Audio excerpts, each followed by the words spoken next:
Senhor nos deu, a tua igreja, para que pudéssemos te conhecer. Ajuda-nos, Senhor, a conhecer e prosseguir em conhecer o Senhor, para que a nossa adoração de fato seja em espírito e em verdade, ó Pai. Livra-nos, Senhor, de tudo aquilo que nos afasta de Ti. O Senhor começou a boa obra em nós. Que haja crescimento, Senhor, e frutificação nas nossas vidas. Oramos por esse bairro, Senhor, de Cosmo de Farias. Que o Senhor possa alcançar aqueles que desde antes da fundação do mundo o Senhor elegeu por tua livre graça. Ajuda-nos a perseverar na obra que o Senhor entregou nas nossas mãos, Senhor, e a fazermos com toda a dedicação e zelo, pois o Senhor é digno de toda a honra, glória e louvor. Nessa noite, Senhor, haja temor em nossos corações, que é o princípio da sabedoria. Abençoa cada irmão e irmã aqui essa noite, Senhor, com o teu toque. E dai-nos, Senhor, cada vez mais do encher do teu Santo Espírito, para que possamos, com a certeza da salvação, vivermos uma vida de alegria e contentamento no Senhor. Em nome de Jesus, amém e graças a Deus. Amém, irmãos? Amém. Hoje a gente vai falar sobre a infância de Jesus. Capítulo 2 do Evangelho de Lucas, é a parte final do capítulo 2. E essa parte aqui, ela é extremamente exclusiva, por assim dizer, né? Uma parte exclusiva do Evangelho de Lucas. Nenhum dos outros evangelistas trata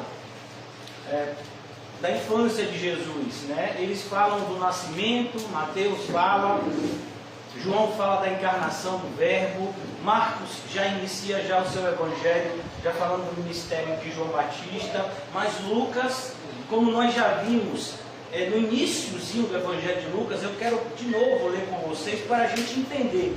No início do Evangelho de Lucas, capítulo 1, olha que coisa interessante. Na sua Bíblia deve ter escrito assim também, prefácio.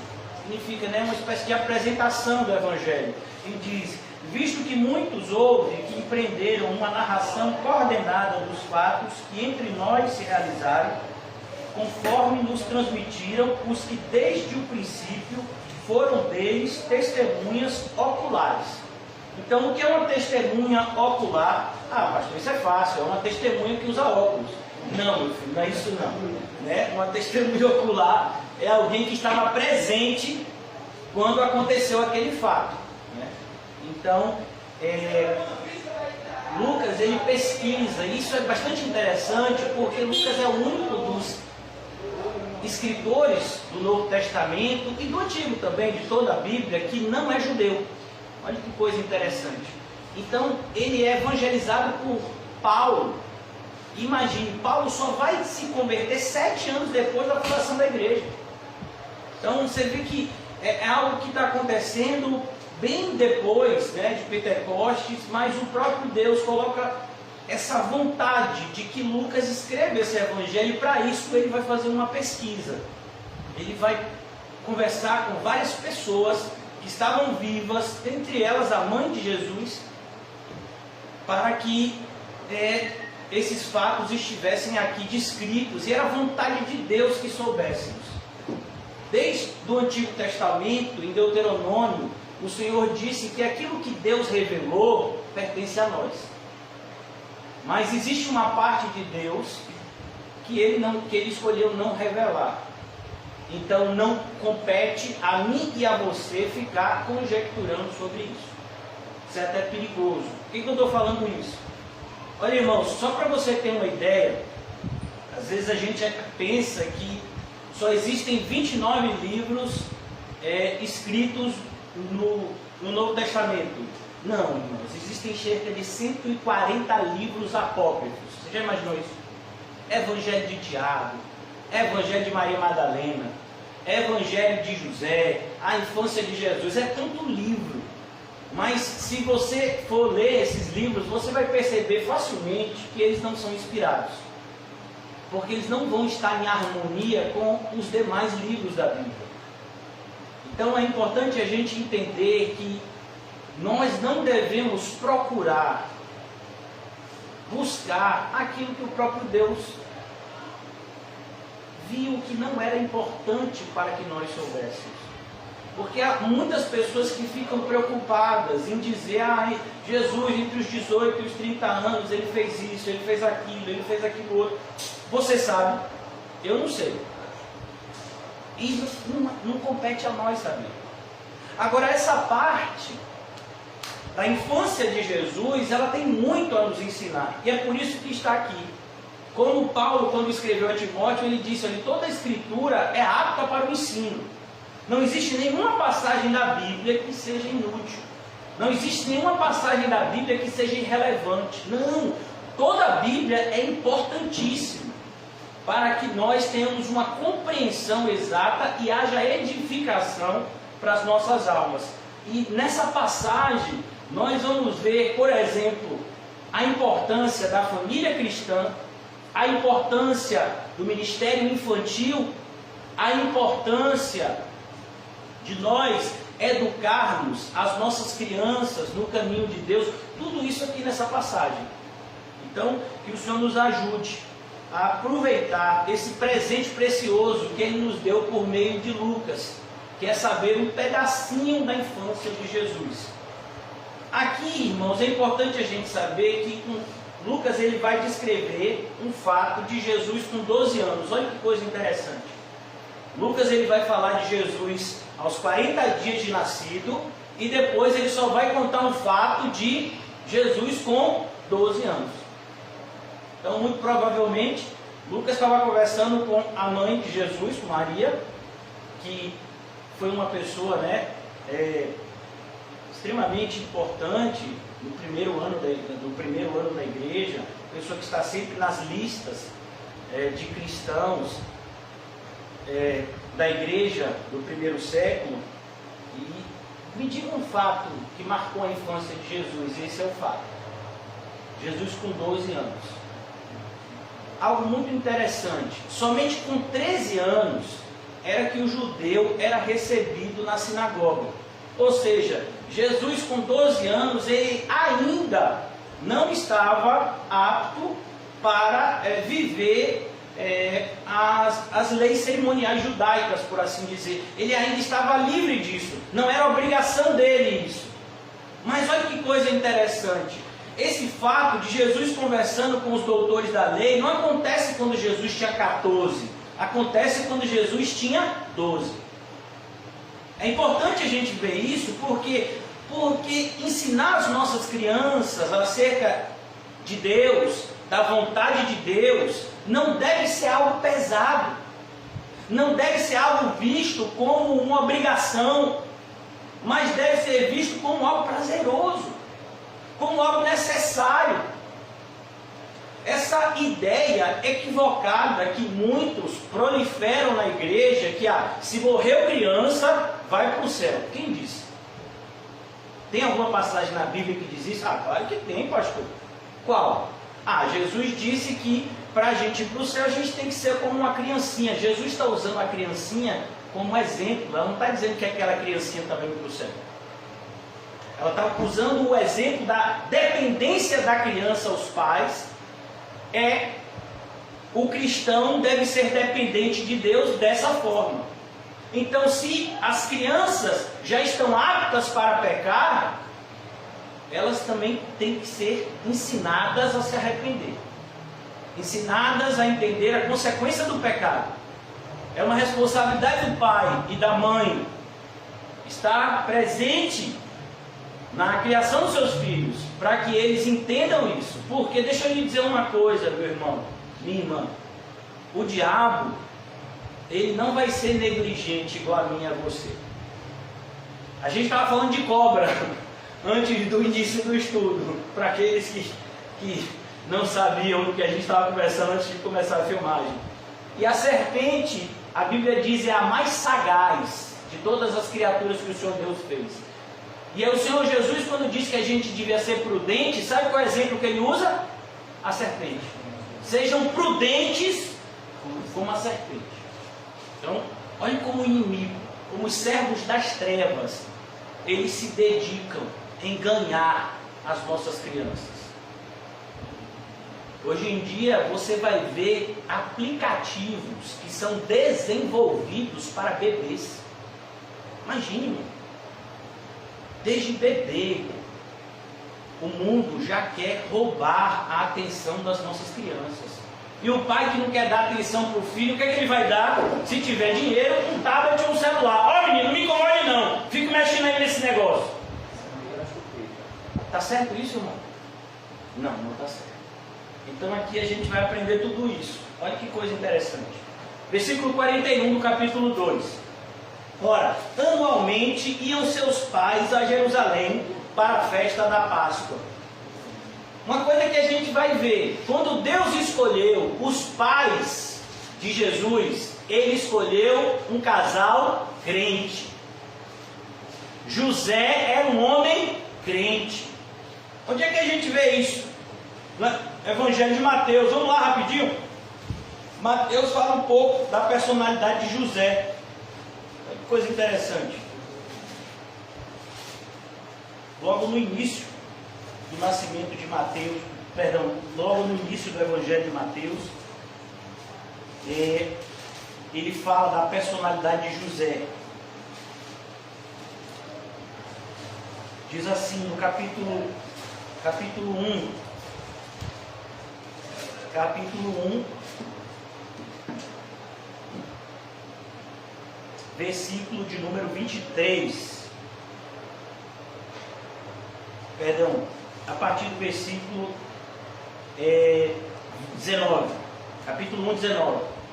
Mas José, seu esposo, sendo justo e não querendo infamar, resolveu deixá-la secretamente. Então José, ele era um homem o quê? Justo. Ele era uma pessoa correta. Ele era uma pessoa que buscava fazer aquilo que era certo. Não somente do ponto de vista dos homens, mas principalmente do ponto de vista de Deus. Ele era uma pessoa piedosa. A atitude dele aqui, irmãos, é uma atitude de compaixão. Porque se ele dissesse que Maria estava grávida, Maria seria apedrejada por traição. Mas olha que coisa interessante. Enquanto ponderava nestas coisas, eis que lhe apareceu em sonho um anjo do Senhor, dizendo: José, filho de Davi. Olha que coisa linda. José, filho de Davi. José, você é um descendente. Você faz parte da linhagem. Não temas receber Maria, sua mulher, porque o que nela foi gerado é do Espírito Santo. Ela dará luz a um filho, e porá o nome de Jesus, porque ele salvará o seu povo dos pecados deles. Ora, tudo isso aconteceu para que se cumprisse o que fora dito pelo Senhor por intermédio do profeta.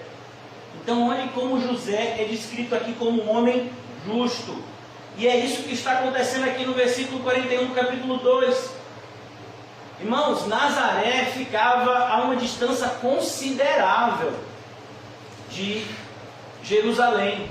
E para uma família pobre, como a gente já viu na oferta que eles deram pelo resgate do primogênito, 2 pombinhos, fazer essa viagem anualmente era algo extremamente dispendioso. Agora você imagine aqui, a gente tem um irmão que é do mesmo ofício de José, carpinteiro. Você imagine, você é um carpinteiro, você trabalha daquilo que você produz e você vai ficar no mínimo 15 dias sem trabalhar. Você acha que você vai ganhar ou vai perder dinheiro? Perder. Mas ele fazia isso todo ano. Hoje a gente vive um tempo, irmãos, a gente olha para essas coisas assim e a gente pondera: meu Deus, onde é que os evangélicos de hoje estão com a cabeça? A gente quer viver um evangelho que não custa nada. Aqui a gente está vendo um homem de família deixando de ganhar dinheiro durante 15 dias no mínimo. Não somente deixando de ganhar, mas gastando, porque essa viagem com certeza gastava. Somente para adorar em Jerusalém, uma vez por ano, porque era isso que determinava. Um judeu piedoso, ele deveria ir pelo menos uma vez por ano, de preferência na Páscoa, adorar no templo. E ele fazia isso. E ele ensinava isso para os seus filhos, principalmente para o seu filho Jesus. Olha que coisa importante. Se as nossas crianças olharem para o nosso cristianismo, elas vão dizer que Cristo é importante nas nossas vidas? Será que elas vão dizer isso? Não, meu pai e minha mãe, eles levam a sério. Eles levam a sério aquilo que eles acreditam. Então a gente tem que pesar, irmãos, as nossas atitudes. Porque querendo ou não, é uma lei. O que o homem plantar, isso ele colherá. Estava falando aqui também, antes do culto, sobre ervas. Então, se você plantar um pé de jaca, vai nascer limão? Não vai nascer limão? Por que não? E se eu quiser? Não, meu filho, porque jaca dá jaca. Se você quiser um limão, você vai ter que plantar limão. Então, não ache que você está vivendo um cristianismo falso, um cristianismo de araque, um cristianismo que não custa nada, um cristianismo de fingimento, um cristianismo aonde você é o seu próprio Deus, porque você só acredita no que você quer. Não ache que você vai fazer isso e que você vai colher salvação. Jesus, ele diz no Evangelho de Mateus, no capítulo 7, entrai pela porta estreita. Entrai pela porta estreita. Existe uma porta que é larga, e essa porta é a porta que a maioria das pessoas estão entrando. É a porta do Evangelho largo, que é pregado pelos falsos mestres. Jesus fala isso logo depois. Ele diz: cuidado com os falsos mestres que vêm até vocês com ovelhas, mas por dentro são lobos devoradores. As pessoas muitas vezes chegam até nós querendo apresentar um evangelho mais fácil, um evangelho mais doce, um evangelho mais palatável. Não, você pode fazer isso, você pode atingir os seus sonhos, você pode atingir os seus objetivos, você pode ter isso, ter aquilo.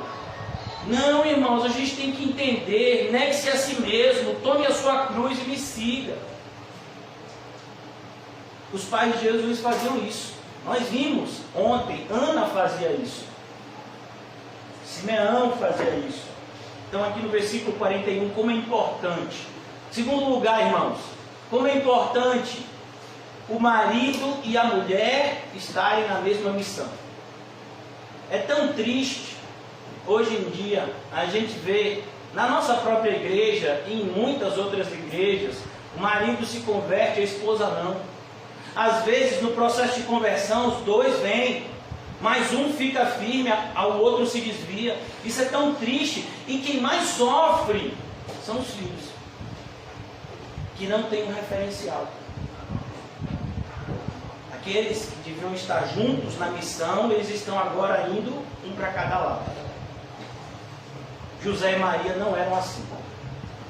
José e Maria estavam juntos na missão que havia sido dada a eles pelo próprio Deus. Ora, anualmente iam seus pais a Jerusalém para a festa da Páscoa. Esse era o exemplo da família. Todo ano nós vamos separar determinados dias e nós vamos para a Páscoa. Mas meu pai, você vai perder dinheiro. Mas meu pai, Deus, ouve, ó Israel, o Senhor nosso Deus é o único Deus. Por isso amarás o Senhor teu Deus de todo o coração, alma e força. Jesus vai vir anos depois e vai acrescentar: e também com todo o teu entendimento. Então aqui, como é importante uma família que anda nos caminhos do Senhor junto. Como isso é maravilhoso e glorifica o nome santo do Senhor. Quando ele atingiu os 12 anos, subiram a Jerusalém. Jesus, ele vai com seus pais para Jerusalém, segundo o costume da festa. Então, era uma festa que vocês sabem, a mesma festa que 21 anos depois, Jesus vai ser o quê? Crucificado. Na tradição, Jesus foi crucificado por cerca de 33 anos. Ele dá início ao seu ministério com cerca de 30 anos, e o seu ministério tem algo em torno de 3 anos e meio. E ele é crucificado nessa semana. Nessa semana que Lucas diz que ele está indo com 12 anos lá adorar com seus pais. Terminados os dias da festa, a festa da Páscoa demorava quantos dias? 7 dias. Era de domingo a domingo. De sábado a sábado. Terminados os 7 dias da festa, ao regressarem, permaneceu o menino Jesus em Jerusalém, sem que seus pais o soubessem. E antes que você comece a dizer, tá vendo aí, o pai de Jesus e a mãe de Jesus não eram tão atenciosos. Irmãos, você precisa entender que antigamente as viagens elas eram feitas através do que nós conhecemos com o nome de caravanas. Então as caravanas, era muito perigoso viajar naquela época. Existiam ladrões, saqueadores no deserto. E a gente tem até o exemplo da parábola do bom samaritano, que vai mostrar justamente isso, uma pessoa sendo assaltada e quase morta nesse caminho entre Jerusalém e Jericó. Então, na caravana, normalmente os adultos eles iam na frente, justamente protegendo as mulheres e as crianças que vinham por último, dos perigos que pudessem acontecer ou não.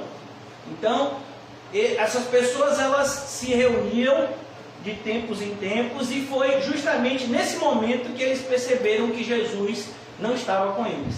Então, eles devem ter percebido, provavelmente 1 dia e meio de caminhada, eles perceberam que o menino não está com a gente, aí tem que voltar de novo.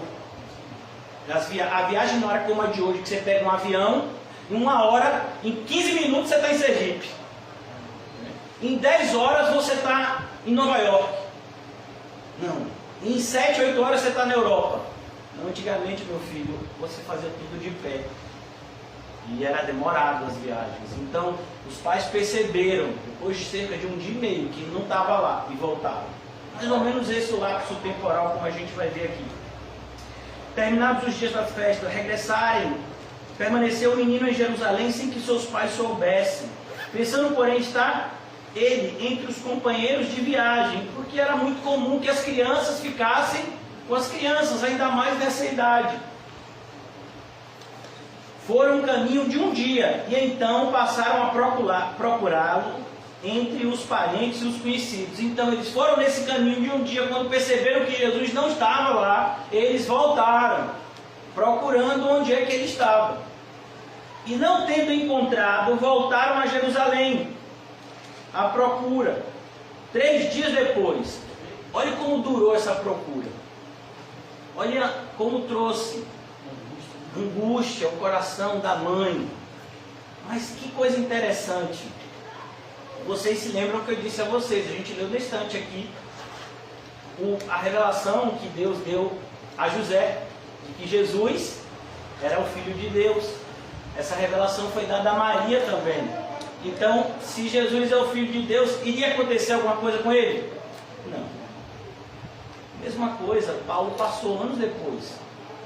Quando ele escreve 2 de Coríntios, ele diz, olha, nós estivemos na Ásia, sobre nós a sentença de morte. E aí nós nos desesperamos porque Deus tinha me dito que eu tinha coisas a fazer, mas de repente disseram que eu ia morrer, e eu pensei que ia morrer mesmo. Mas aí eu me lembrei, o quê? Que o meu Deus ressuscita os mortos. Olha que Paulo diz, o povo vai estar me matar, mas aí Deus me ressuscita para eu completar a minha missão. Lázaro tinha morrido quantos dias? Deus ressuscitou e diz, Lázaro, ainda tem mais um bocadinho de caminhada para você, viu, Lázaro? Pode voltar, acorda, Lázaro, do seu cochilo, ainda tem mais alguma caminhada. Então, é importante que eu e você, irmãos, vivamos sempre apegados às promessas de Deus, porque elas se cumprirão. Todas as promessas de Deus se cumprirão na sua e na minha vida. Ninguém, em nenhuma época, conseguirá frustrar os planos de Deus. Quem disse isso foi um homem que sofreu um sofrimento que muitos de nós sequer imaginamos, que é Jó. No ápice do seu sofrimento, ele diz, olha, Senhor, eu bem sei que nenhum dos teus planos podem ser frustrados. Imagine, Jó falou isso depois de ganhar na Mega Sena? Não, Jó falou isso depois de perder todos os seus filhos, todos os seus bens, o respeito dos seus amigos, o amor da sua esposa. Imagine, Senhor, nenhum dos teus planos podem ser frustrados. E a tua vontade é boa, perfeita e agradável. Ó, não vou falar mais nada. É isso que Jó diz. Então aqui eles voltam e eles estão procurando Jesus entre os parentes, entre os conhecidos, eles não acham. E eles voltam então a Jerusalém. 3 dias depois, o acharam aonde? No templo. Irmãos, seja sincero, se você for procurar uma criança, qual é o último lugar que você vai procurar? No templo. Você vai procurar, meu filho, num campo de futebol, num lugar de PlayStation, que essas casas que aluga, né? Vai jogar videogame, sorveteria, né? Onde está jogando bola de gude. É assim mesmo. Você vai procurar uma criança. Não, eu acho que Paulo Henrique se perdeu. Ele deve estar na igreja lendo, orando. Não? Já pensou? A maré começa a profecia. Não? Quando Adams perdeu os filhos, né? Adrian e Adila, será que eles foram para a igreja? Então, e eles foram para a igreja? Então, quando Dona Ana Lúcia perdeu José no Shopping Barra, e aí, você foi para a igreja, meu filho? Por que Jesus foi para o templo, irmãos? É importante a gente entender isso. Olha que coisa preciosa. Aos 12 anos, Jesus já tinha noção da sua missão messiânica. Que coisa impressionante. E pensando, porém, está entre os companheiros, eles estão à procura de Jesus. Versículo 46, 3 dias depois, o acharam no templo. O último lugar que eles procuraram? Onde é que ele está, o menino? A gente já procurou na feira, a gente já procurou não sei aonde. Já procurou, tá, esse menino está onde, rapaz? Só procurou no templo, vamos lá então. Eles acharam no templo. Era normal, irmão, se você fosse uma criança normal, 3 dias sem ver seus pais, você estava o quê? Angustiado, preocupado, chorando. Jesus, olha como Jesus estava, assentado, como se nada estivesse acontecendo. Assentado no meio dos doutores. Você já imaginou isso, irmão? Uma criança de 12 anos ficar quieta e está no meio dos doutores da lei. Não é qualquer gente, qualquer um não, irmão. Não é a gente não. Não é qualquer crentezinho não. Os doutores da lei, o pessoal que era respeitado lá em Jerusalém. Jesus estava sentado no meio deles, conversando. E aí a gente olha hoje em dia e diz assim, e as nossas crianças, elas têm que fazer o que quando vêm para a igreja? Pintar a Arca de Noé? Porque o ministério infantil da maior parte das igrejas é isso. Vamos pintar a Arca de Noé, vamos perguntar, vamos fazer uma gincana. Como é o nome dos filhos de não sei quem? Ah, Sem, Cã, Jafé. É isso que a gente ensina para as nossas crianças? Não, irmãos. As crianças precisam entender as mesmas coisas que os adultos. Pecado, a justiça e o juízo. Isso tem que ser compreendido. Olha, irmão, isso é tão importante. Os puritanos, quando eles oravam à noite, com seus filhos, eles tinham uma oração que eles oravam, era uma espécie de cântico. E o cântico em inglês, né, era mais ou menos assim: Senhor, se nós morrermos à noite, antes da gente acordar, que a gente possa acordar nos seus braços. Imagine se você cantar isso com uma criança hoje em dia. É capaz de denunciarem você no conselho tutelar, porque está traumatizando a criança. Vem cá, está deixando a criança insegura.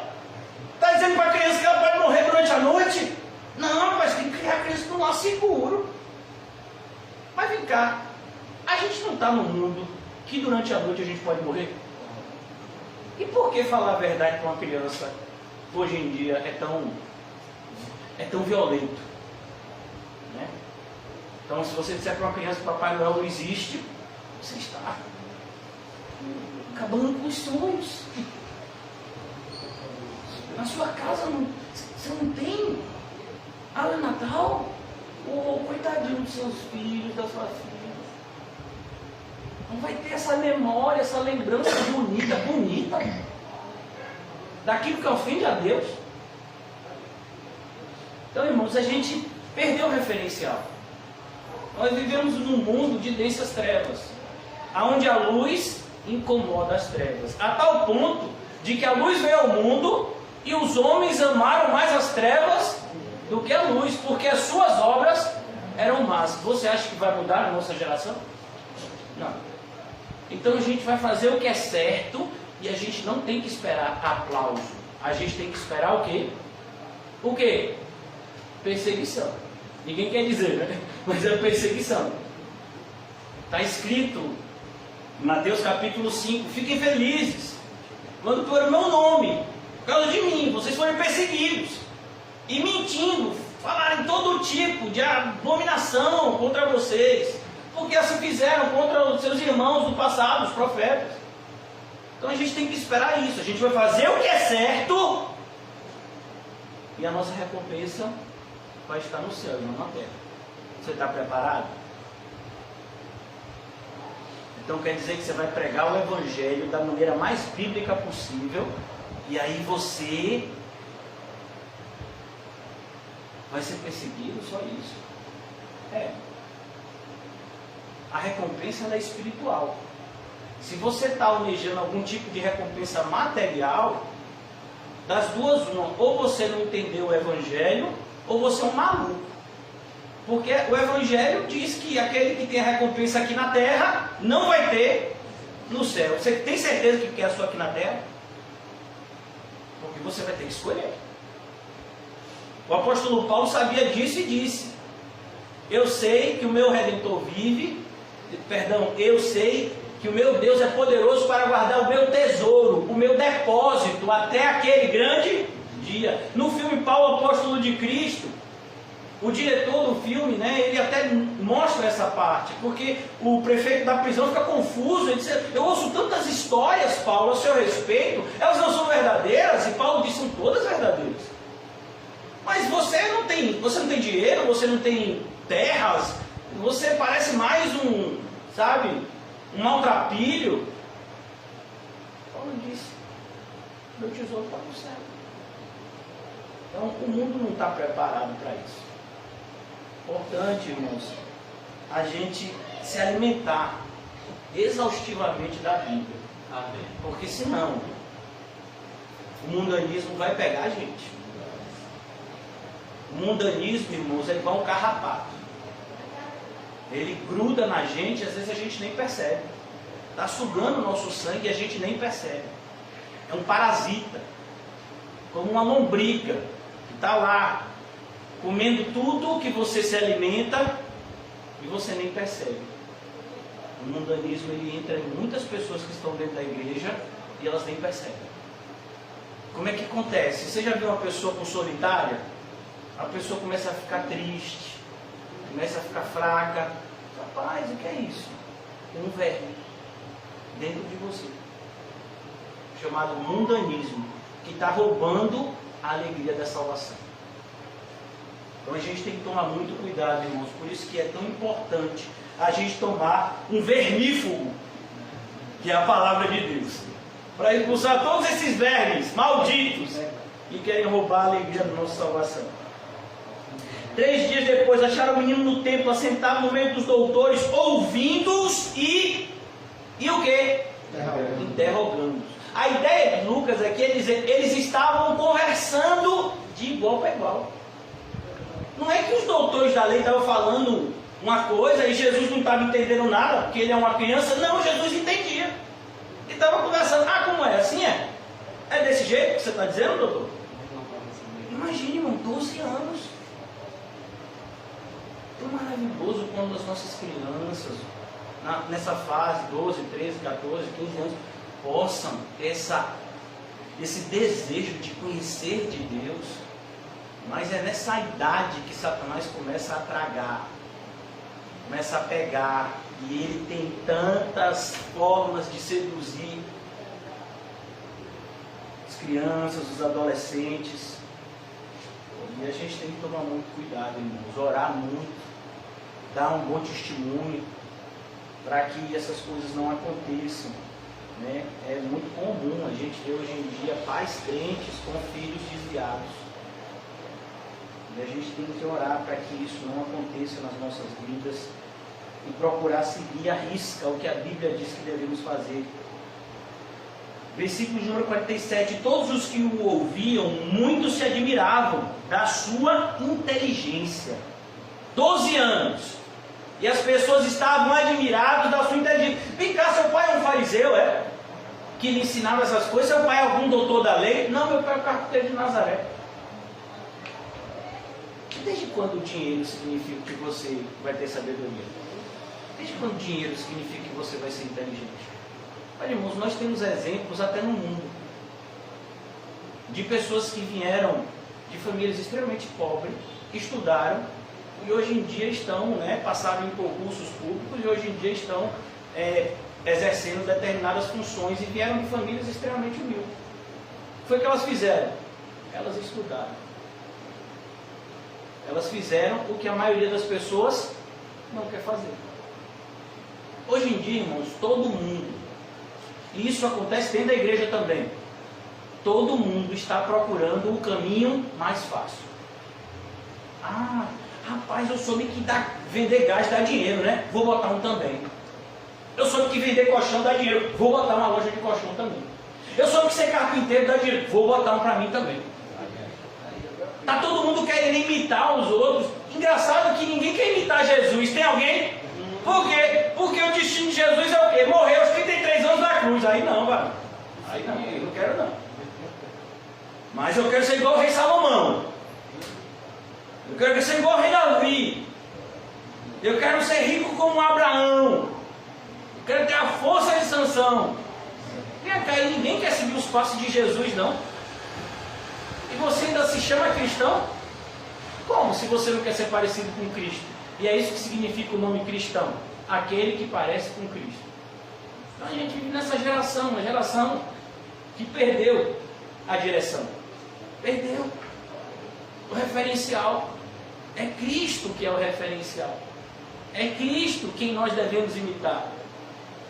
E aqui está o exemplo para as nossas crianças seguirem. 12 anos, conversando com os doutores da lei. As nossas crianças podem fazer isso? Podem. Por que não podem? A grande questão, irmãos, é nós vamos ter o domínio próprio, a paciência para ensinar as nossas crianças. Quem já teve que lidar com crianças sabe que para a gente ensinar algo para uma criança, a gente vai ter que falar talvez 100 vezes a mesma coisa. Mas quando ela aprende, vale a pena? Vale. Isso não vale só para criança não, irmãos. Porque o evangelho é entendido de forma espiritual. Às vezes você vai evangelizar alguém, a pessoa está 3 anos na igreja ouvindo sobre o novo nascimento. No 4º ano, ele está ouvindo a 30ª pregação de José sobre João 3. Eu já contei umas 30 sobre João 3. E aí a pessoa diz: rapaz, agora eu entendi. Agora você entendeu. Antes tarde do que nunca, né? Mas agora. Então a gente tem que investir, irmãos. Por isso que eu quero voltar aqui, ó. Leia de novo comigo o versículo 41. Anualmente iam seus pais a Jerusalém. Você percebeu? Quando Jesus tinha 1 ano, 2 anos, 3 anos, 4 anos, talvez a infância de Jesus, não me perdoe, que a gente sabe que teve uma fase da infância de Jesus que ele fugiu para o Egito. O anjo manda, que José vá para o Egito, depois ele volta, mas durante toda a sua infância, quando ele volta, se estabelece em Nazaré. Toda a infância era o que? Seu pai e sua mãe, junto com a família, indo para onde? Adorar em Jerusalém. Então, perceba, irmãos, será que nós temos essa disposição? Eu vejo, por exemplo, irmãos, nessa época de pandemia, a confusão que não fica na cabeça de uma criança. Vamos imaginar, uma coisa fictícia, que aconteceu muito, mas é fictícia. Vou imaginar que você é crente, você é um pai e uma mãe, e você tem um filho, e vocês congregam na igreja, que é bíblica. Vou imaginar essa cena.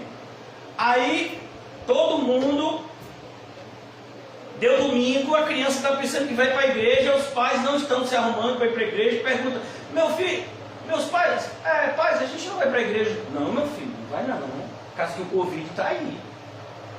E se pegar o Covid, morre. A gente tem que ser prudente, meu filho. Mas pais, vocês que não estavam no dia que o pastor pregou e disse que todo aquele que tentar salvar a sua vida, perdê-la. Eu me lembro que você e minha mãe disseram amém.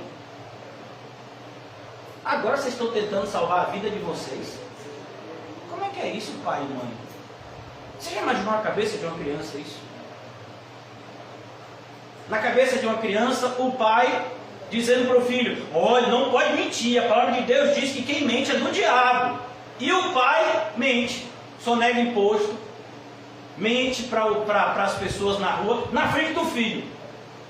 Vai comer numa pizzaria que diz: olha, abaixo de 6 anos não paga. O menino tem 12 anos e diz: tem 6, é porque ele cresceu. Vai fazer 7 quando sair. Vai fazer 7 quando sai da pizzaria. É porque na verdade ele nasceu no ano bissexto. Aí a gente só comemora de 4 em 4.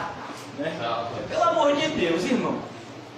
Imagine uma criança vendo seu pai mentir. É verdade. E aí depois o pai chega e diz: mas você não pode mentir para mim, meu filho. Aí ainda vem com aquela filosofia: faça o que eu digo, não faça o que eu faço. De quem é essa filosofia? Do cão. Rapaz, quando eu vi uma pessoa na igreja dizendo isso, e foi na igreja que eu pregava, viu? Eu me assustei. Eu digo: não, no mesmo dia. Eu disse: não é assim não. A pessoa até ficou com raiva de mim. É normal ficar com raiva de mim, né? Depois que eu prego. Então eu disse: não, irmão, isso que faço o que eu digo, não faço o que eu faço, está errado, isso é do inimigo. Na Bíblia, o apóstolo Paulo diz: sede meus imitadores, como eu sou de Cristo. Ninguém aqui é perfeito, mas estamos sendo aperfeiçoados. Estamos no caminho que o próprio Jesus está nos aperfeiçoando por meio do seu Espírito e da sua palavra. Esse negócio de faço o que eu falo, faço o que eu faço, isso não é de Deus não. Isso é do mundo. E gente usando esse tipo de ditado popular na igreja. Não, varão, não olhe para mim não, viu, varão? Olhe para Cristo. Como assim não olhe para mim? Vai olhar para onde? O pastor não tem que ser um exemplo da congregação, não? Os cristãos não precisam ser a luz do mundo? Como assim? Você não tem que ser a luz do mundo, não? Na sua Bíblia não tem: se a luz que há em nós forem trevas, quando dessas trevas serão... Não está escrito assim? Como assim não olhe para a gente? Olhe! Você está vendo um cisco no meu olho? Ajude a tirar. Eu vou tirar a trave do meu, e se tiver um cisco no seu, eu ajudo a tirar também. Está combinado assim? É assim que cristão vive, irmão. Como nós falamos ontem, se o seu irmão pecar, ou como em outra passagem, se você vê o seu irmão em erro, corrija-o com espírito de brandura, sabendo que pode ser você no lugar dele. Então isso é igreja, mano. Mas o que a gente percebe hoje em dia é que ninguém quer investir na vida do próximo. A gente vê o egoísmo, a gente só quer investir na nossa própria vida. Eu quero que meu pai e minha mãe sejam crentes.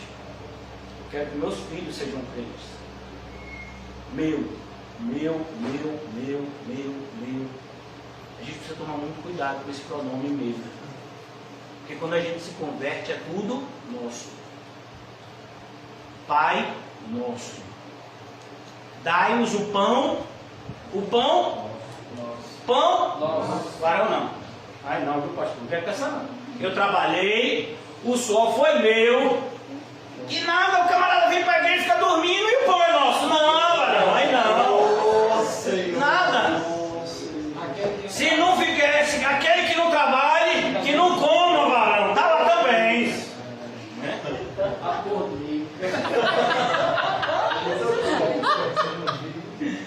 Na palavra.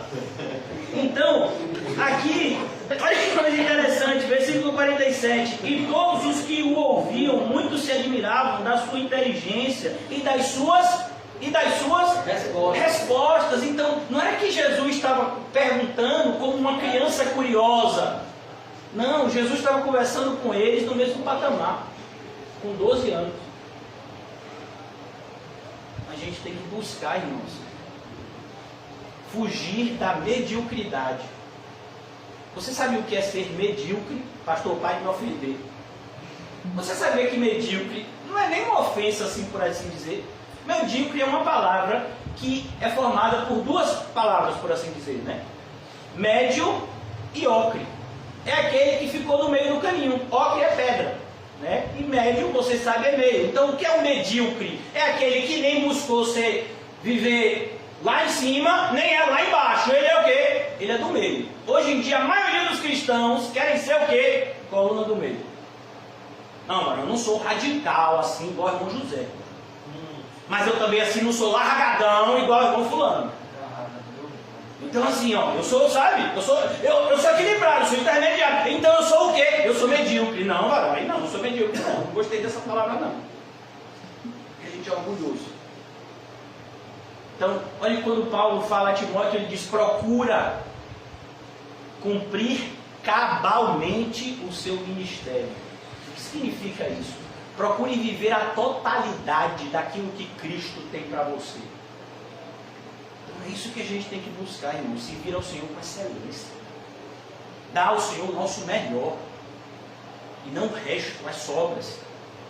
É isso que as pessoas têm aprendido hoje em dia. As sobras são para Deus. Como se Deus fosse aceitar. A primeira coisa que a gente aprende na Bíblia, se a gente for ler a Bíblia de maneira cronológica, é a rejeição da parte de Deus da oferta de Caim. Primeiro culto ali. Depois deles serem expulsos do jardim do Éden, Adão e Eva, o primeiro culto é prestado pelos seus filhos, que é narrado lá na Bíblia. E Deus rejeita a oferta de Caim. Então como é que a gente, lendo isso, a gente acha que Deus vai aceitar qualquer coisa? Olha, Deus ele dizia, ele repetiu tantas vezes na lei, irmãos. Olha se você ler o livro de Levítico, você vai ficar impressionado. O livro de Levítico é importante para você ver como a gente tem que levar a sério o cristianismo. Porque Levítico é todo apontando para Cristo, mostrando como as minúcias, se tiver uma manchinha, se tiver aí, não pode, esse animal não pode ser apresentado. Determinada pessoa que tocou no modo não pode, está impuro tantos dias, mostrando como nós devemos ser santos, porque o Senhor nosso Deus é santo.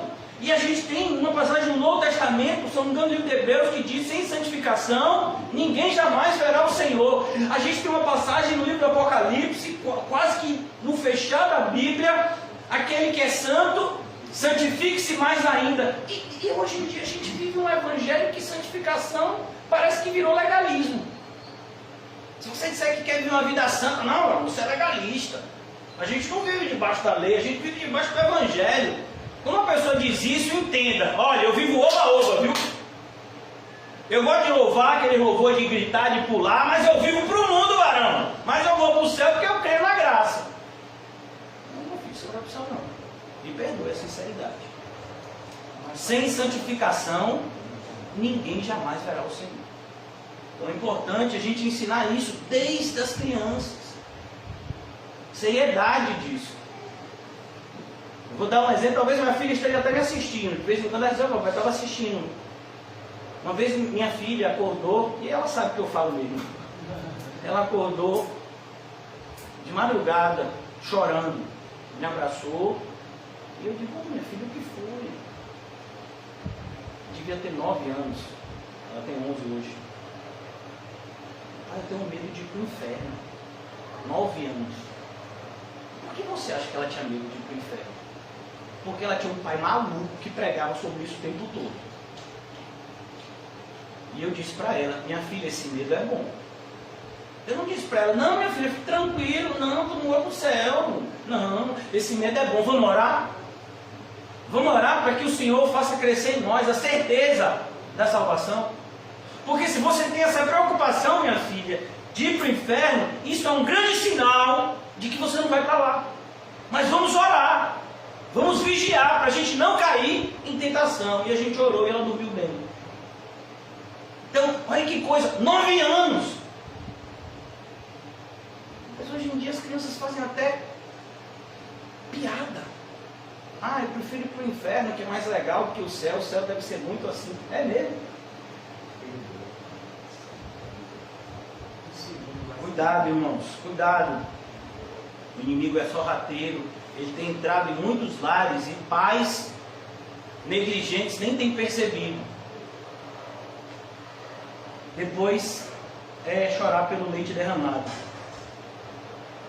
Logo que seus pais o viram, ficaram maravilhados. Os seus pais ficaram maravilhados. Mas eles não sabiam que o filho deles era assim. Ô irmão, mas é impressionante. Eu vou dizer uma coisa para você. Todo mundo fala para mim, rapaz, Lelê deu uma crescida, não foi, mais novo? Ô meu irmão, mas eu vou dizer uma coisa. Esses dias eu quase choro.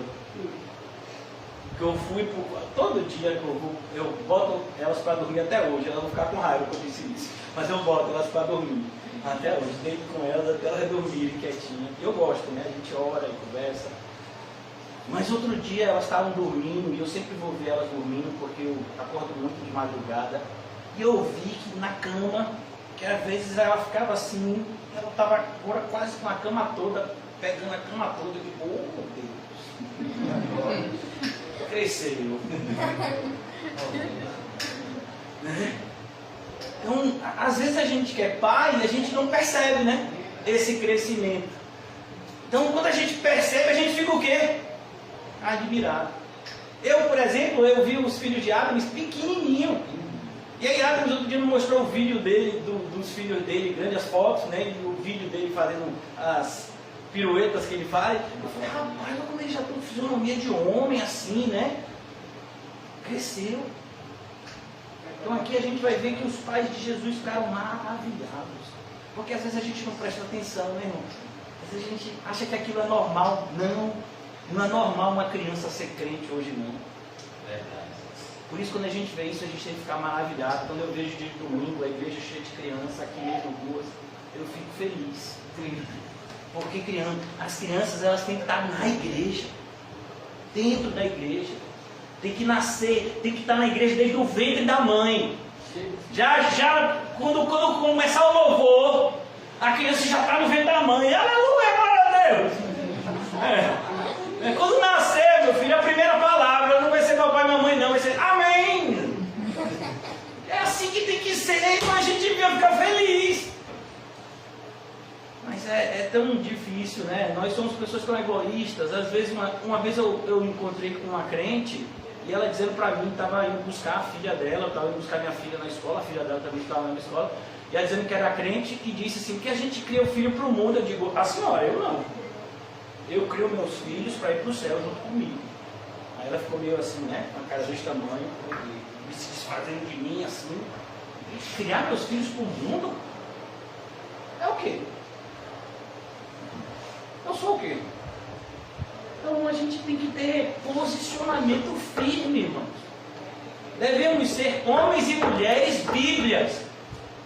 Eu acho maravilhosa a descrição de John Bunyan. Sabe o cara o apelido de John Bunyan? O homem bíblia. Se cortasse ele, saía o quê? Versículo bíblico. Tudo que você perguntava para ele, ele sempre lhe responderia por um versículo bíblico. Então, que a gente seja assim também. Logo que os seus pais viram, ficaram maravilhados, e a sua mãe lhe disse, filho, por que fizeste isso assim conosco? E a gente fica assim, meio assim, essa passagem é uma passagem importante. Porque a Bíblia vai dizer que Jesus nunca pecou. Amém? Amém. Aqui não foi pecado de Jesus. Não. Jesus ficou para trás. E como os seus pais não estavam lá, ele ficou esperando a volta dos seus pais aonde? No templo, onde ele deveria estar. Não foi uma desobediência de Jesus. Mas olha que resposta profunda. A resposta de Jesus era uma resposta que Maria e José deveriam entender mais do que ninguém. Porque eles ouviram o próprio Senhor. José, no caso, em sonho. Maria, um próprio anjo apareceu para ela. Eles tiveram, né, a revelação por meio de Simeão, de Ana, Isabel. Então aqui nós lemos, a sua mãe lhe disse, filho, por que fizeste assim conosco? Teu pai e eu estamos aflitos à tua procura. E ele lhes respondeu, por que me procuráveis? A ideia não é, me deixe em paz, eu já sou grande com 12 anos. De jeito nenhum, a resposta de Jesus não foi essa. A resposta de Jesus é, por que vocês estavam procurando em outro lugar que não este? Essa foi a resposta de Jesus. Às vezes a gente não entende o contexto. Por que você estava procurando na feira? No nosso contexto de hoje, por que você estava procurando no shopping? Na praia? Por que você está me procurando na loja do videogame? Por que não veio logo aqui? Onde mais eu poderia estar? Se não aqui. Então essa é a ideia. Eles, mais do que ninguém, sabiam que Jesus era o filho de quem? De Deus. E o templo é a casa de quem? De Deus. E Jesus deveria estar onde? Se ele não estivesse com os pais terrenos dele, ele estava onde? Na casa do pai dele.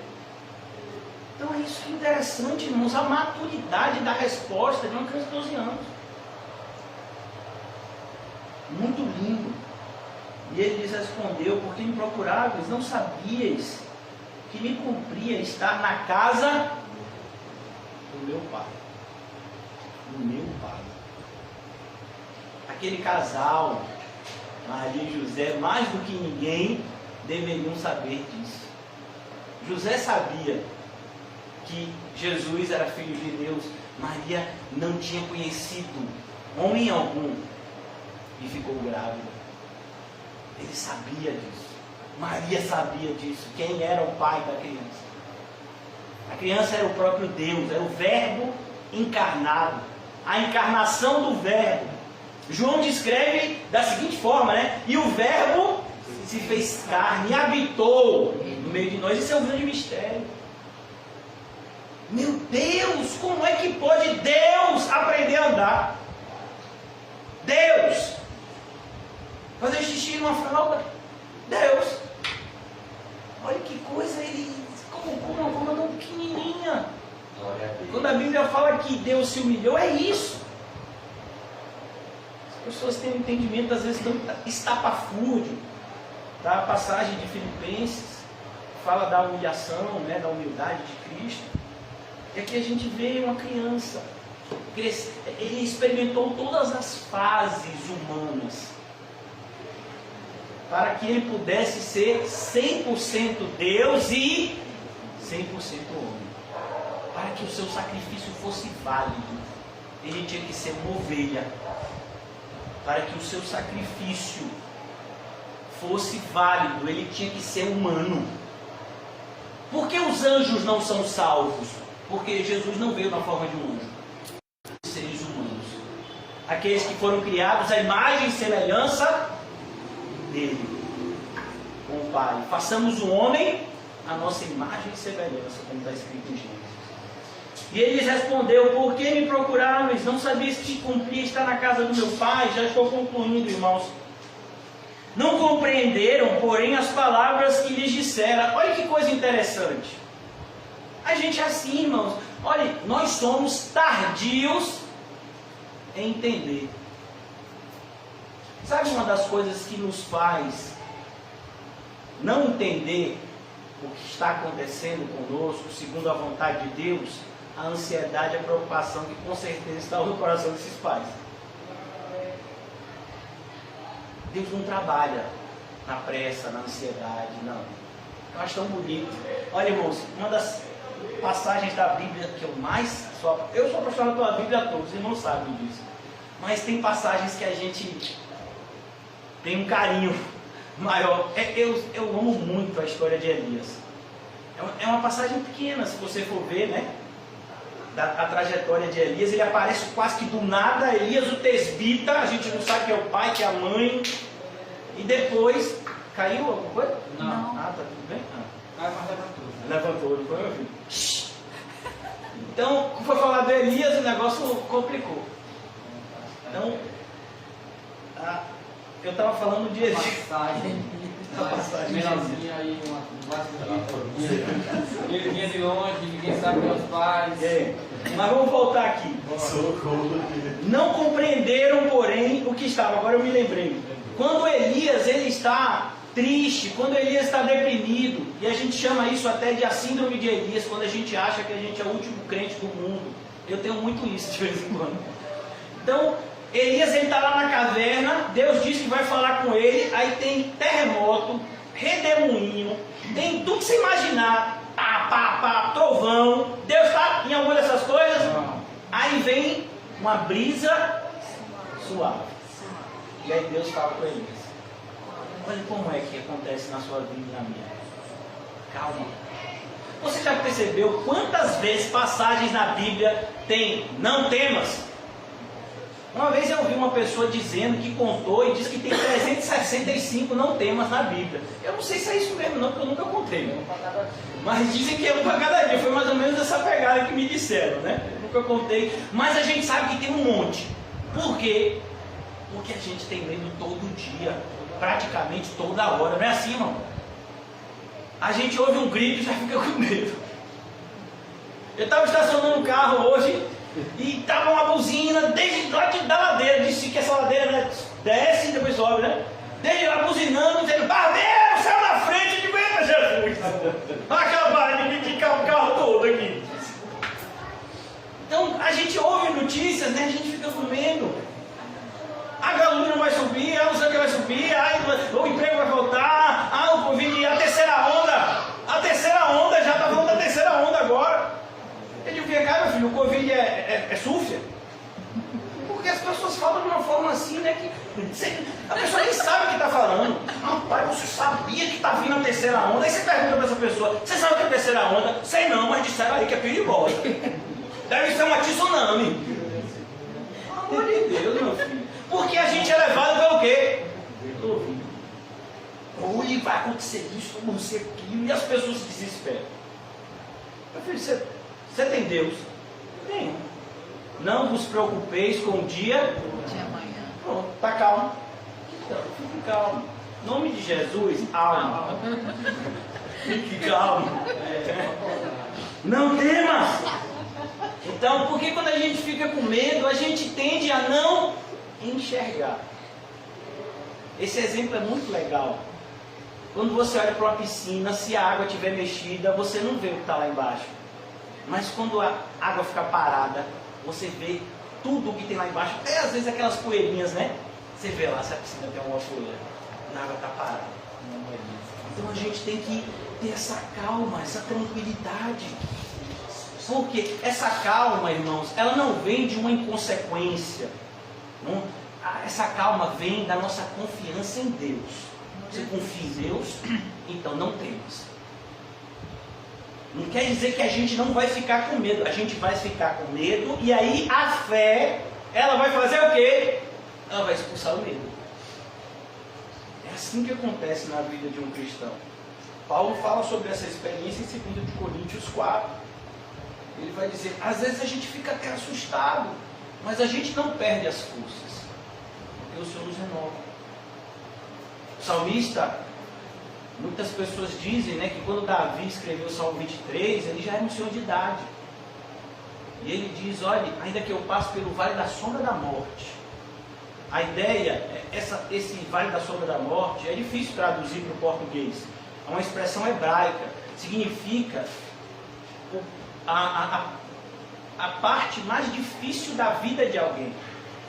É como se fosse, os puritanos diziam, é a noite da alma. Às vezes a gente tem uma visão muito pobre dessa passagem do Salmo 23. Ainda que eu passe pelo vale da sombra da morte. E aí a gente fica achando que é algum medo, que é alguma coisa assim transitória. Não, é a pior experiência que você teve na vida. O que Davi estava dizendo é algo que Jó escreveu. O que eu mais temia me sobreveio. Mas aí Davi diz: ainda que o que eu mais temia me sobreveio, eu não temerei. Por quê? Porque eu não estou sozinho.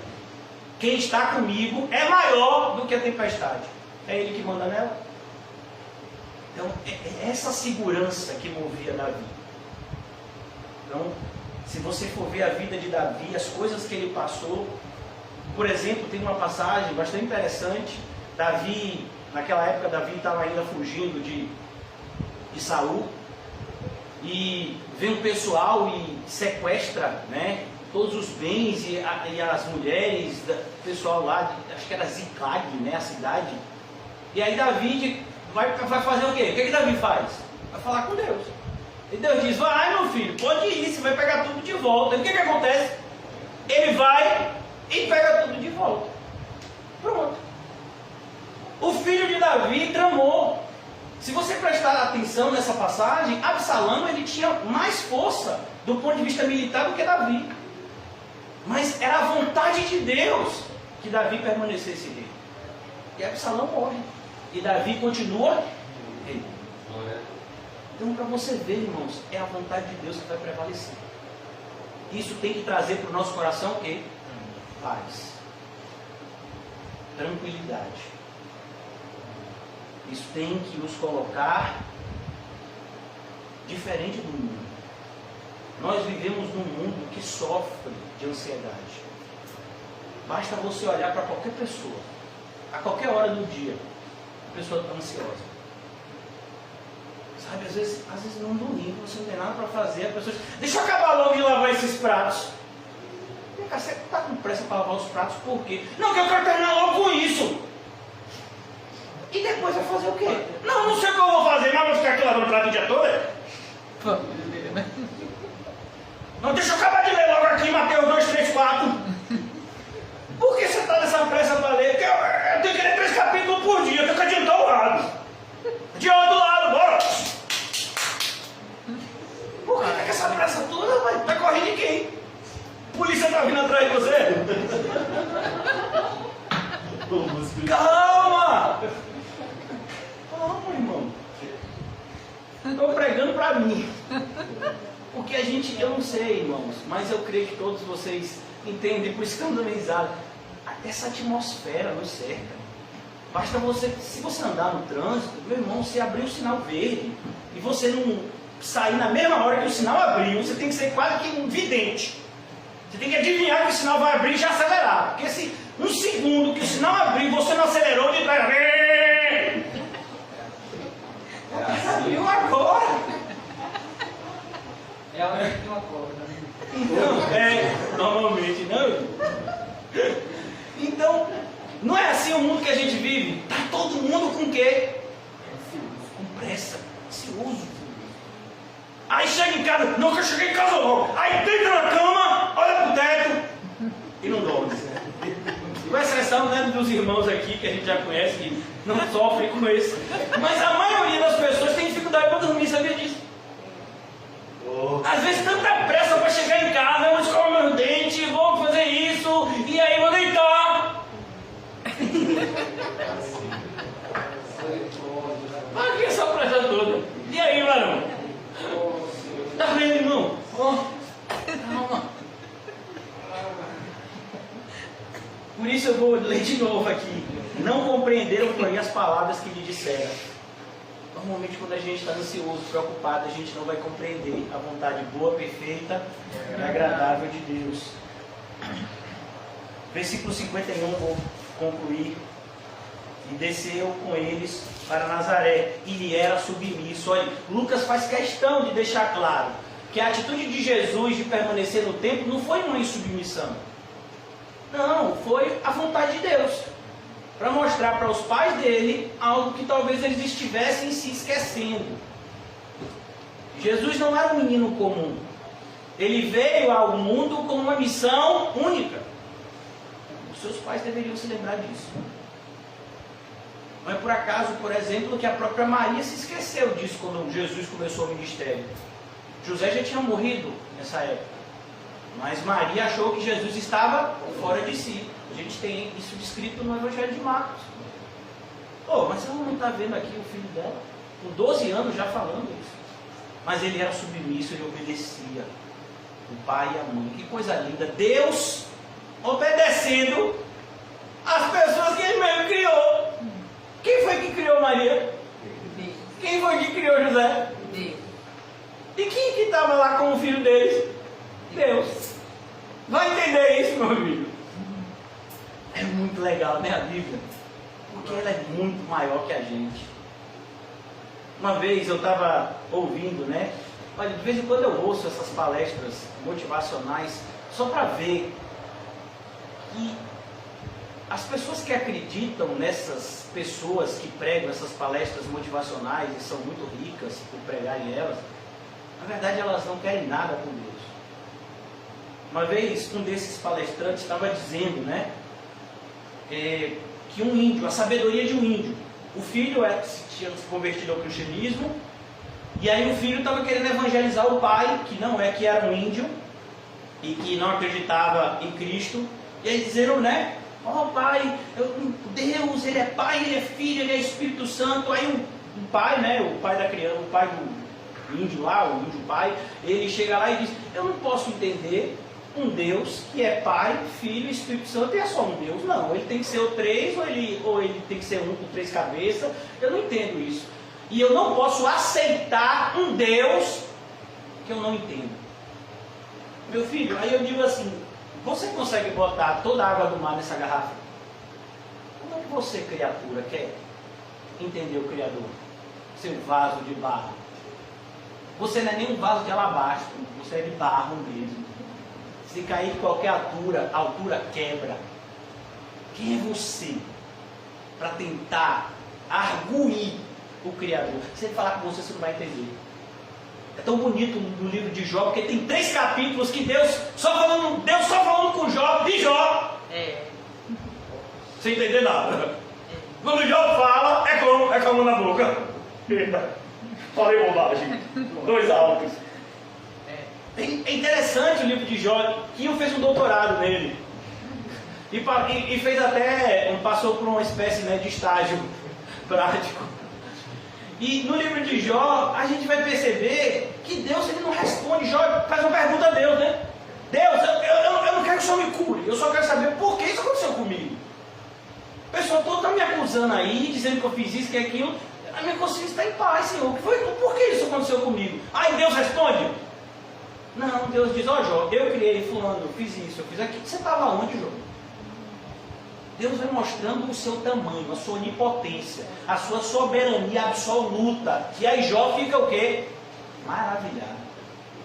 Aí Jó esquece até da doença. É tão lindo isso. Às vezes a gente perde essa beleza lá no finalzinho do livro de Jó. Quando Jó vai falar aquelas coisas ali no início do capítulo 42, ele ainda está doente. Ele ainda está com aquelas feridas que ele tinha que passar o tijolo.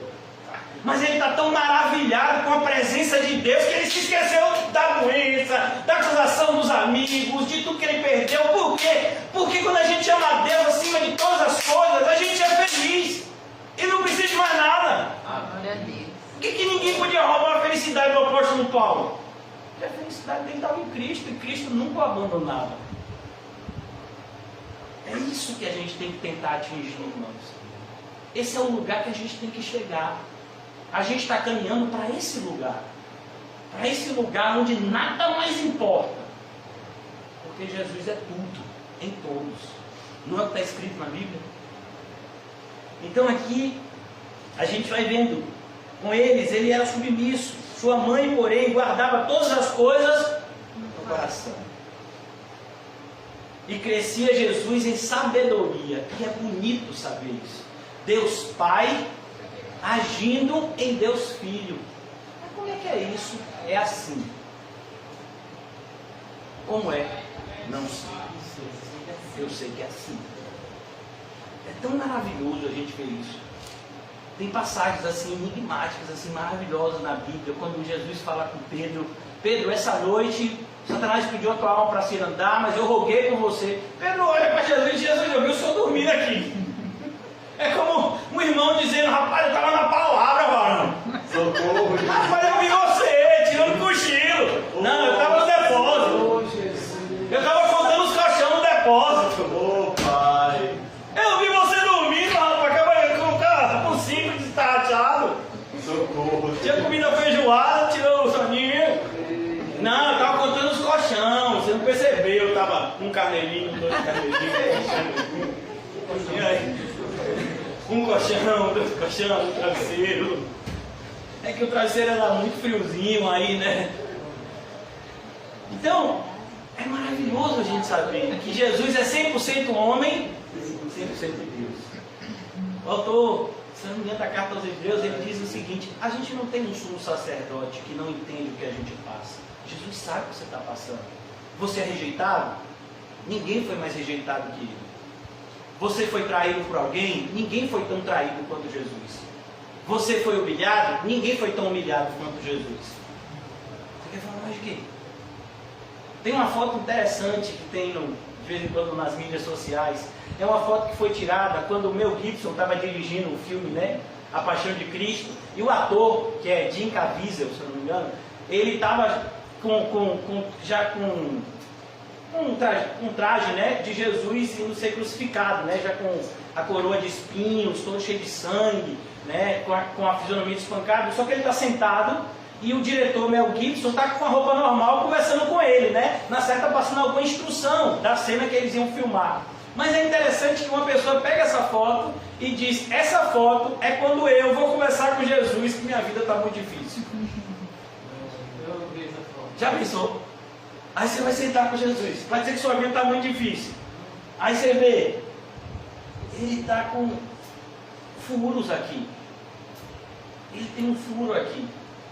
Ele está cheio de arranhões aqui na cabeça dos espinhos que botaram nele. A fisionomia dele está inchada porque ele foi espancado. Você já viu quando uma pessoa toma murro, quando fica hoje? Ele está com as suas costas mutiladas. E ele foi traído por um dos seus amigos. E você está dizendo que a sua vida é difícil? Ah, deixa eu só dizer, essa pessoa aí, ele é o criador de tudo. E ele está passando por isso sem reclamar. E você está reclamando de quê mesmo? Não estou mais aqui, pronto, acabou. Normalmente é assim que acontece comigo. Mas eu vou reclamar, quando chega um jururu, na oração, dá no joelho, não, agora eu vou falar. Agora eu vou falar tudo, pai.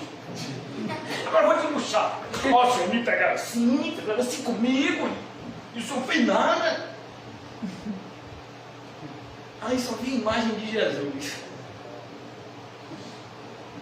Aí eu digo, Senhor, me perdoa.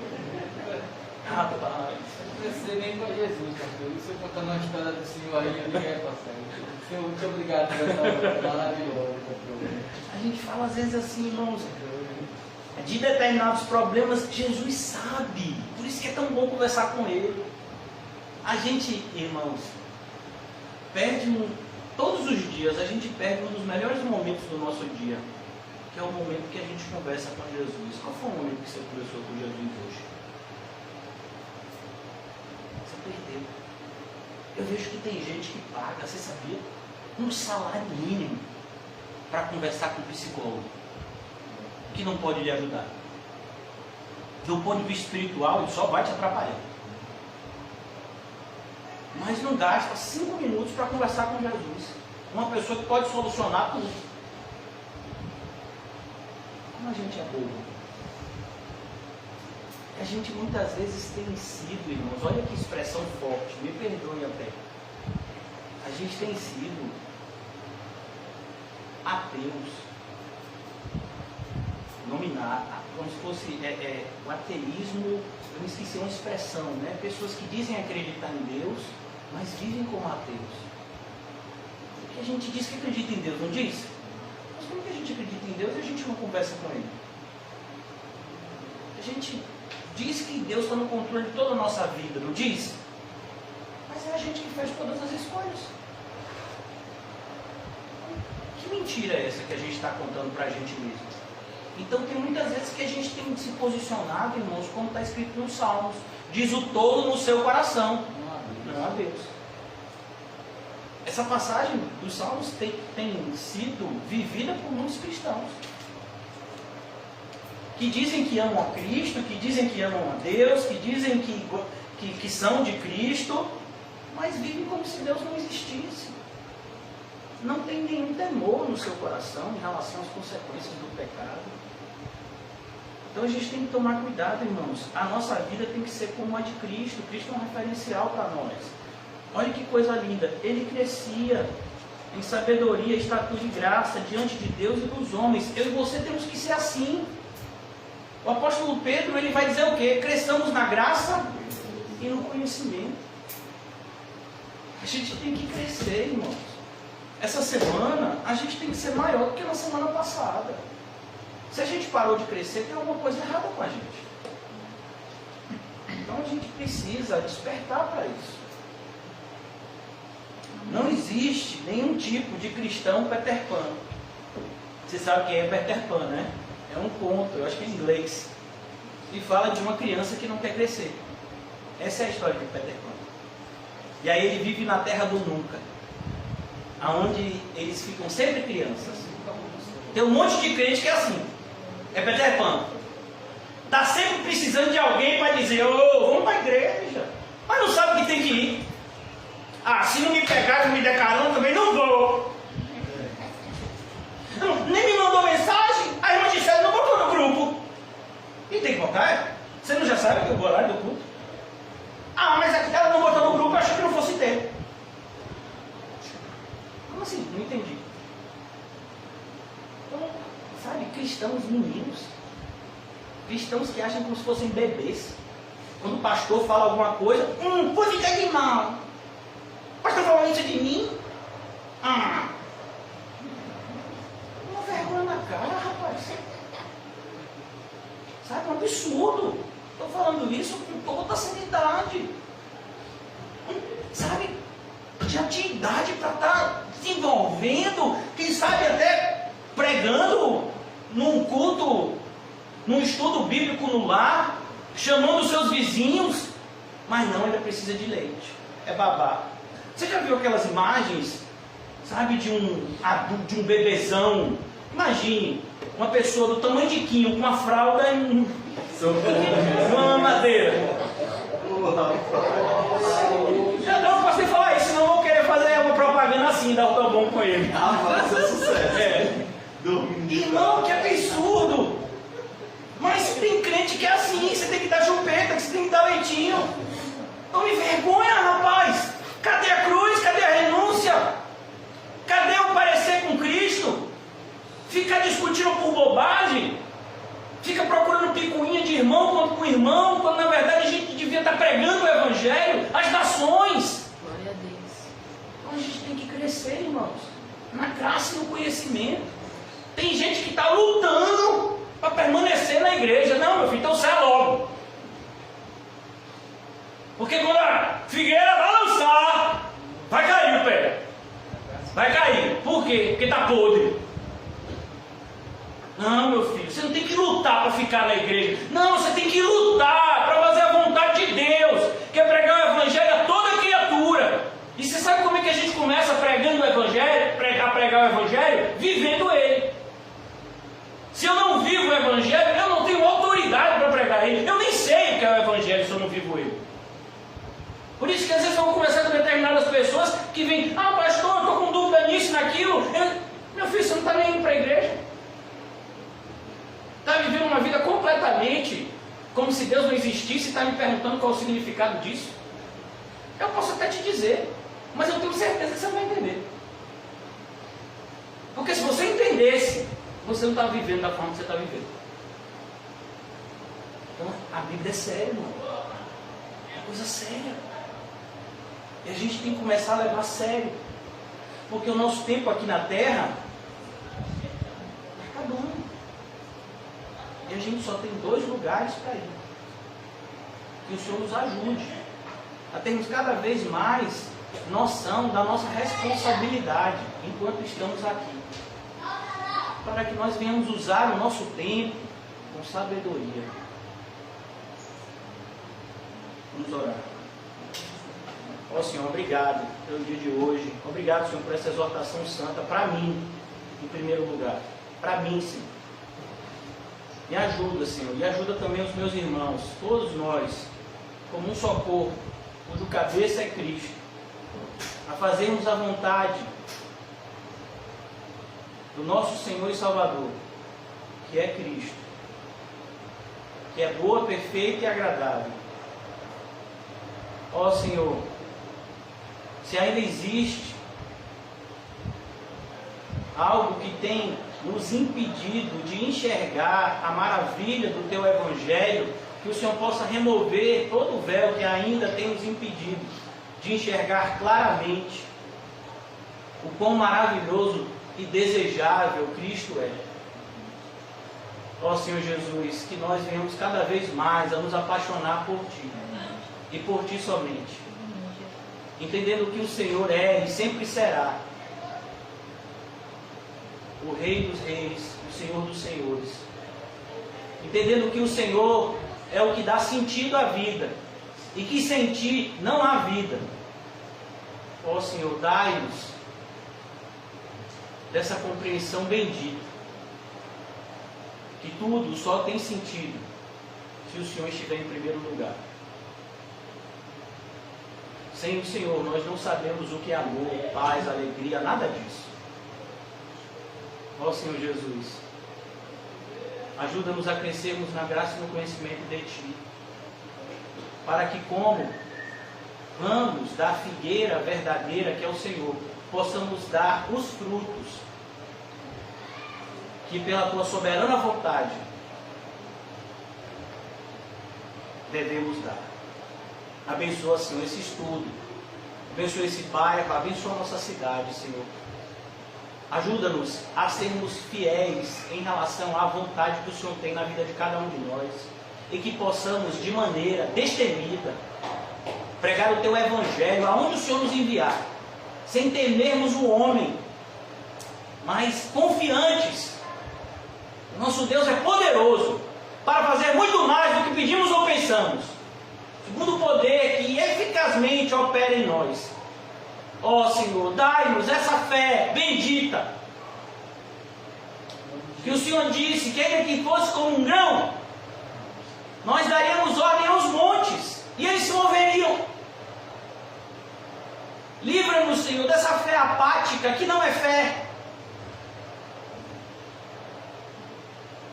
mas que pelo ouvir a Tua santa palavra, possamos crescer nessa fé bendita, e então darmos os frutos que alegram o Teu coração, Senhor. E quando o Senhor estiver alegre conosco, então nós encontraremos a verdadeira felicidade. Que assim seja, em nome de Jesus. Amém.